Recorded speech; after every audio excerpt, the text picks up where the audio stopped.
മച്ചാന്മാരെ അപ്പം നമ്മൾ ഇന്ന് വന്നിട്ടുള്ള എന്താണെന്ന് വെച്ചാൽ നമ്മുടെ ഒരു ഫ്രണ്ട് നമ്മളെ ഒരു കയർത്താമസം വിളിച്ചിട്ടുണ്ട്. അപ്പോൾ അതിനായിട്ടാണ് നമ്മളിന്ന് പോകുന്നത്. നമ്മൾ ബെൻസ് കാർ തന്നെ എടുത്തേക്കുവാണ് ഗൈസ്. ഇച്ചിരി ഷോ കാണിക്കാമല്ലോ ഗൈസ്. അപ്പോൾ നമ്മുടെ ബെൻസ് കാർ നമ്മൾ എടുത്തിട്ടുണ്ട്. നമ്മൾ ബെൻസിൻ്റെ ഹെൽത്ത് 100% ഗുഡാണ് ഗൈസ്. അപ്പോൾ എന്തായാലും നമുക്ക് ഈ ബെൻസായിട്ട് നമുക്ക് കയർത്താമസത്തിന് പോകട്ടോ. അതിനായിട്ട് നമ്മൾ മാപ്പിൽ വന്നതിന് ശേഷം വോണാഗിരി ടു സോളോയാണ് നമ്മൾ എടുത്തിരിക്കുന്നത്. നമുക്കെന്തായാലും നമ്മുടെ ട്രിപ്പ് സ്റ്റാർട്ട് ചെയ്യാം. കുറച്ച് ലോങ് ആണ്, വലിയ ലോങ് ഒന്നും അല്ല, ഒരു ലോഡിംഗ് മാപ്പുള്ളൂ. എന്നാലും നമുക്ക് സ്റ്റാർട്ട് ചെയ്യാം കേട്ടോ ഗായ്സ്. അപ്പോൾ നമ്മുടെ ബെൻസിൻ്റെ സ്പീഡ് നിങ്ങൾക്ക് അറിയാമല്ലോ ഗൈസ്, നമ്മൾ 100-110 വിടുവാണ്. അപ്പോൾ നിങ്ങൾക്ക് ലാഗ് അടിക്കണ്ടല്ലോ എന്ന് ഓർത്താണ് ഞാൻ ഇത്ര സ്പീഡിൽ എഡിറ്റ് ചെയ്തിരിക്കുന്നത്. അപ്പോൾ എന്തായാലും നമുക്ക് അവർ കാണിച്ചിരിക്കുന്ന ആ ഒരു മാപ്പിലൂടെ തന്നെ നമുക്ക് സഞ്ചരിക്കാം കേട്ടോ ഗൈസ്. ഇനി ഞങ്ങൾ ഓരോ നീക്കങ്ങൾ ശ്രദ്ധിച്ചിരുന്ന് കാണുക, അല്ലെങ്കിൽ ലാസ്റ്റ് നമുക്ക് ആ സ്ഥലം കിട്ടിയെന്ന് വരത്തില്ല. അപ്പോൾ അതേ ഗൈസ്, നമ്മൾ പെട്ടെന്ന് തന്നെ ആദ്യത്തെ ലോഡിംഗ് മാപ്പായിട്ടുണ്ട്. അത് ഞാൻ സ്പീഡായിട്ട് എഡിറ്റ് ചെയ്തിരിക്കുന്നതുകൊണ്ടാണ്. ഇനി നമ്മൾ നേരെ ഇങ്ങനെ പോയതിന് ശേഷം കുറച്ച് കഴിയുമ്പോൾ ഒരു സ്റ്റാർ ഉണ്ടാവും. അതായത് ആ മാപ്പിലൊരു സ്റ്റാർ, അത് കുറച്ചും കൂടി ഇങ്ങനെ പോകണം.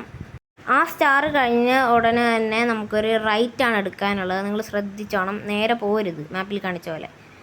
നമ്മൾ നേരെ അങ്ങോട്ട് പോയതിന് ശേഷം സ്റ്റാർ എത്തിയിട്ടുണ്ട്. ഇനി ഇവിടെ നിന്ന് കുറച്ച് കഴിയുമ്പോൾ റൈറ്റ് ഉണ്ട്, ഈ റൈറ്റ് ഈ റൈറ്റ് ആട്ടോ. ഈ റൈറ്റ് സ്ട്രെയിറ്റ് പോയി കഴിയുമ്പോൾ തന്നെ നമ്മുടെ ഫ്രണ്ടിൻ്റെ വീടിൻ്റെ ആ ഒരു വഴി എത്തും. കാണിച്ചു തരാട്ടോ ഗൈസ്. നമ്മുടെ വണ്ടി ഇങ്ങനെ കയറി വന്നിട്ടുണ്ട്. അപ്പോൾ നമ്മുടെ ബെൻസ് ഈ സൈഡിൽ വല്ല ഇടാം കേട്ടോ മച്ചാന്മാരെ. അങ്ങനെ നമ്മുടെ വണ്ടി നമ്മളിവിടെ പാർക്ക് ചെയ്തിട്ടുണ്ട്. അപ്പോൾ നമുക്കിനി വീട് കാണാനായിട്ട് പോകാം ഗൈസ്. അപ്പോൾ ഭയങ്കര ലുക്ക് വീടാന്നൊക്കെയാണ് പറഞ്ഞ് നമുക്ക് നോക്കാം. ഓ ഗൈസ് കൊള്ളാം. അപ്പോൾ നമ്മുടെ ചങ്കിൻ്റെ ബസ് അവിടെ കിടപ്പുണ്ട് കേട്ടോ ഗൈസ്. അപ്പോൾ നമുക്കൊരു ഫോട്ടോ എടുത്ത് കളയാം, സെൽഫി തന്നെ ആവട്ടെ ഗൈസ്. അപ്പോൾ ഈ വീട്ടിൽ നിങ്ങൾക്ക് എപ്പോൾ വേണമെങ്കിലും പോകാനായിട്ട് സാധിക്കും. ഈ വീട് എൻ്റെ ഫ്രണ്ടിൻ്റെ വീടൊന്നുമല്ല, ഈ മാപ്പിലുള്ളൊരു വീടാണ്. പിന്നെ ഈ ബസ്സും ഈ മാപ്പിൽ തന്നെ ഉള്ളതാണ്. അപ്പോൾ ഇത് മാറ്റാൻ പറ്റുമെന്നൊക്കെ എനിക്കൊന്ന് കേട്ടിട്ടുണ്ട്. ഞാനിങ്ങനെ ഈ ബസ് നമുക്ക് ഇവിടെ നിന്ന് എടുത്ത് മാറ്റാൻ പറ്റും. പക്ഷെ അതൊന്നും ഞാൻ ഈ വീഡിയോ ചെയ്യുന്നില്ല. ഏതൊക്കെയും നമ്മുടെ ചങ്കിൻ്റെ വീടൊക്കെ കൊള്ളാട്ടോ, അത്യാവശ്യം നല്ല ലുക്കുണ്ട്. വണ്ടിയും കൊള്ളാം. നമുക്ക് വണ്ടിയുടെ ഒരു പിക്ക് എടുക്കാം.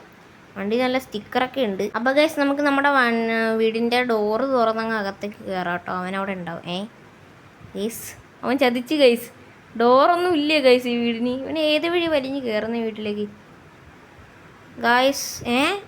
സൈഡിലോട്ട് നമുക്ക് പോകാൻ പറ്റുന്നില്ല ഗൈസ്. ഇത് നമ്മളെ വിളിച്ച് വരുത്തി അപമാനിക്കുകയാണ് ഗൈസ്. ഡോറില്ലാത്ത വീട് എന്നൊക്കെ ലുക്കാന്ന് പറഞ്ഞാലും ഗൈസ്, വീടിന് ഡോറില്ല. എന്തൊക്കെ പറഞ്ഞാലും ഗൈസ്, വീടൊരു അന്യ ലുക്കാണ്. നല്ല കിടിലൻ ഒരു സ്പോട്ടിലാണ് വീട് ഇരിക്കുന്നത്, ഒരു നടുക്ക്. നല്ല ലുക്കുണ്ട് വീട് കാണാനായിട്ട്. മാത്രമല്ല ആ ബസ് ഇടുന്ന ഒരു സ്ഥലവും അത് കൊള്ളാം. അപ്പോൾ ഗൈസ് ഒന്നും പറയല്ല, നല്ല കിടിലൻ വീടായിരുന്നു. അപ്പോൾ എന്തായാലും നമുക്ക് തിരിച്ച് വീട്ടിൽ പോകാൻ സമയമായിട്ടുണ്ട്. അപ്പോൾ ഞാൻ ഫുഡൊക്കെ അടിച്ചു ഗൈസ്. നല്ല ചിക്കൻ ബിരിയാണിയൊക്കെ ആയിരുന്നു ഇവിടെ ഫുഡ്. അപ്പോൾ നമ്മുടെ ചങ്ക് വീടിൻ്റെ അകത്തോട്ട് കയറിപ്പോയി എനിക്ക് ടാറ്റയൊക്കെ പറഞ്ഞു കേട്ടോ. അപ്പോൾ എന്തായാലും നമ്മൾക്കും തിരിച്ച് നമ്മുടെ ഗോഡൗണിലോട്ട് പോകട്ടോ.